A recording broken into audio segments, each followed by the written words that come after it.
Thank you, Mr. Chairman. Mr. White and Mr. Rose, each of you has made troubling statements or social media posts either condemning or supporting certain political parties and leaders in Belgium and Poland where you're nominated to serve.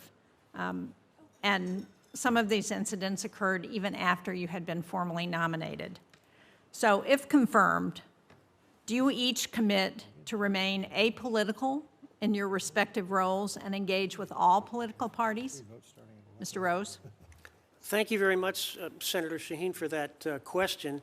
The tweets and the intervention that you referred to are tweets that I stand by, and I would have issued them no matter who was the Prime Minister of Poland. We have an outstanding relationship with the current Polish government and the opposition. As you know, on August 6th, there'll be a new president inaugurated in Poland. We've got an excellent relationship with President Donald Tusk and his civic coalition. We've got a great relationship with the Peace Party, the opposition coalition. If there's one country in Europe where America doesn't have a problem, it's Poland. They are... I agree with that, Mr. Rose, and I'm sorry to interrupt, but that wasn't my question. I agree that the United States and Poland have a very good relationship. I was there in 2015 when we put troops on the ground for the first time since World War II, and I know how appreciative the Poles were and how supportive they have been of the United States. My question is, if you are confirmed, do you commit to, and do you understand the role of the ambassador is to be neutral, to work with all political parties in the country where you're serving? Of course I understand that, and I respect that, but I also, if an interest engages the United States, if there's a direct impact on the United States, I'll be a forceful advocate for the President and his agenda. I would expect nothing less from the ambassador from the United States to any country in the world. Mr. White, what is your position? Thank you so very much, Senator, for the question. And absolutely, if confirmed, I will not be participating in tweets about internal Belgian politics. I did do that as a private citizen, and just to note, I did take it down pretty quickly when I understood some of the ramifications. Thank you. I appreciate that. Mr. Evans, as I said in my opening statement, the National Passport Center and the National Visa Center are both located in Portsmouth, New Hampshire. The NVC processed more than 400,000 visas last year alone. The NPC is the largest passport agency in the United States and issues approximately 2 million passports each year. I think these are essential services for many Americans. Do you commit to paying close attention to these centers and to ensuring the specialized contract workforce there is protected? Thank you for that question, Senator. I do understand that the passport issuance and the visa issuance are some of the most critical functions that we perform. The department is committed to making sure that we have the resources in place to fully commit and to fully accomplish our goals in those areas. Thank you.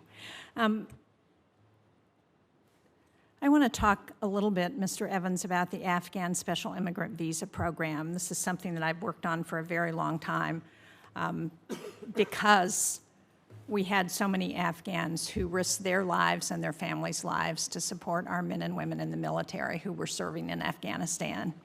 And the Trump administration has said that it isn't stopping the processing of Afghan SIVs, but the process seems to have ground to a halt. So, do you know what's happening with that process? Thank you for that question as well, Senator. I served in Afghanistan as well at our consulate in Herat, and I am very familiar with the SIV process. I don't know the current status of that process. I haven't been involved in anything to do with that, but if confirmed, I will be happy to look into that and bring back some answers to the committee. Thank you. If you would brief this committee on what's happening with that processing, we would appreciate it. I know that that has been a bipartisan commitment of the committee to support the Afghan SIVs and to ensure that those who helped us are secure and have an opportunity to be safe and not be sent back to the Taliban. I commend the Trump administration's proactive steps with Syrian authorities, including on counterterrorism, but I am concerned that the process is being undermined by cuts to assistance for organizations like UNHCR. the administration has said they want UNHCR to take over displaced persons camps like Al-Hol in Syria, and at the same time they're cutting the funding for UNHCR. So how would you protect resources for the shifting U.S. policy on Syria? Again, thank you for the question, Senator. One of the things we have to do is we have to look at where our funds are going. We have to make sure that any expenditures we make in the foreign assistance realm are in line with the priorities of the President and the Secretary, and that's exactly what we're going to do. Then how do you make sense of the idea that on the one hand we would be saying to UNHCR, we want you to take over these camps, which are such a threat for a renewed terrorist activity by ISIS, and at the same time we're going to cut the funding so that you don't have the resources that it would take to address the threat? How do you make those two ideas work? No, understood. That's something I'm going to have to look into. I don't have the specific details on that.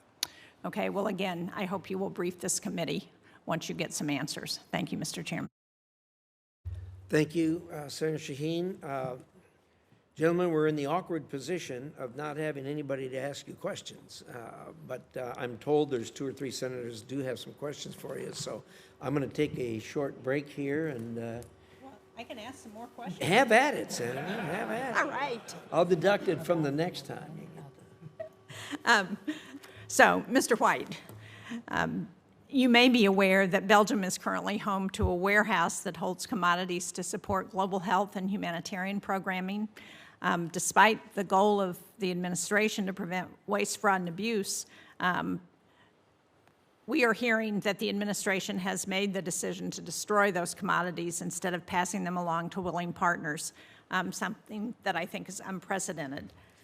So, if confirmed, how would you engage at the department and with the Belgian government to prevent the destruction of almost $10 million in commodities in Belgium?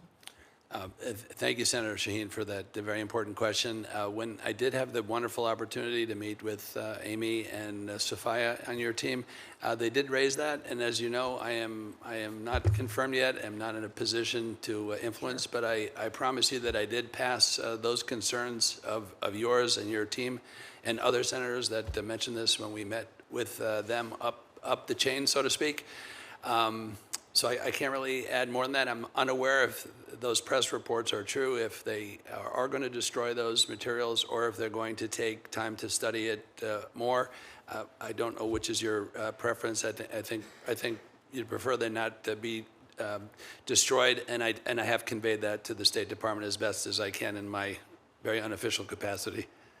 Well, thank you. I assume you agree with me that destroying $10 million in commodities that have been purchased by taxpayers that are not going to be used is not a good use of taxpayer dollars. Thank you, Senator, for the question. I would say this. I have great faith in Secretary Rubio, who I think is doing a wonderful job as Secretary of State, and the powers that be will be making that decision way above my pay grade. And the more I'm read in, I'd be happy to come back and brief you if it's still an issue, and if there's any way I can help. But I do have great faith in Secretary Rubio. He sat in your seat and passed bills. I think he's a good steward of the American people's tax dollars, and I have great trust in him.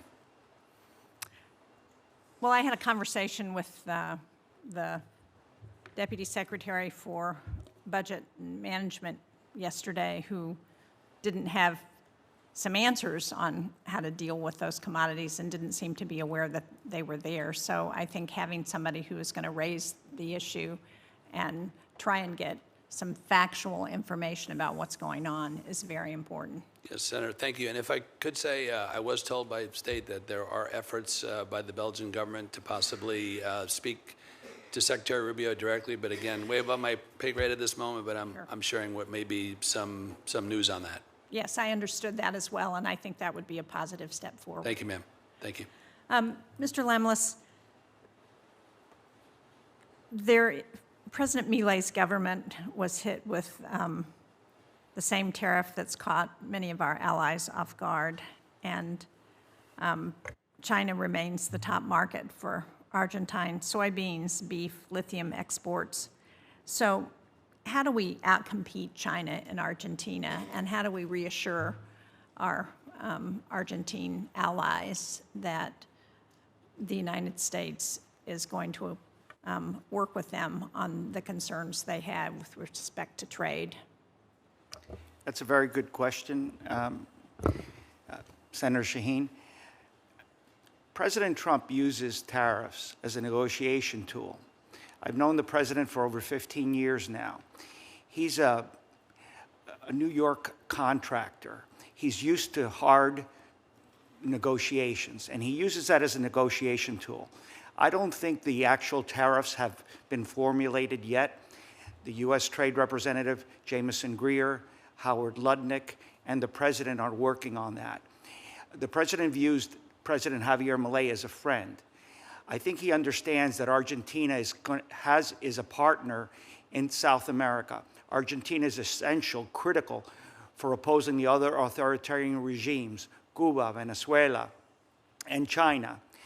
What I am going to focus on is not the actual tariff. That's beyond my pay grade. But what I need to focus on is decreasing the non-tariff trade barriers. And there are many of them. One of them is the IP protections that exist in Argentina. U.S. pharmaceutical companies, other U.S. companies don't have the same IP protections that they have in the United States. There is a global standard. I am going to speak out for that standard, for those IP protections. I am going to push lowering VAT taxes or eliminating VAT taxes, decreasing port delays, currency. U.S. companies could invest there, but they can't take their currency out. So those are the issues that I can make an impact with, and I trust the president to decide the right tax for Argentina. Thank you very much. Thank you, Mr. Chairman. Thank you. Senator Daines, you're up. Chairman, thank you. Start with Mr. Rose.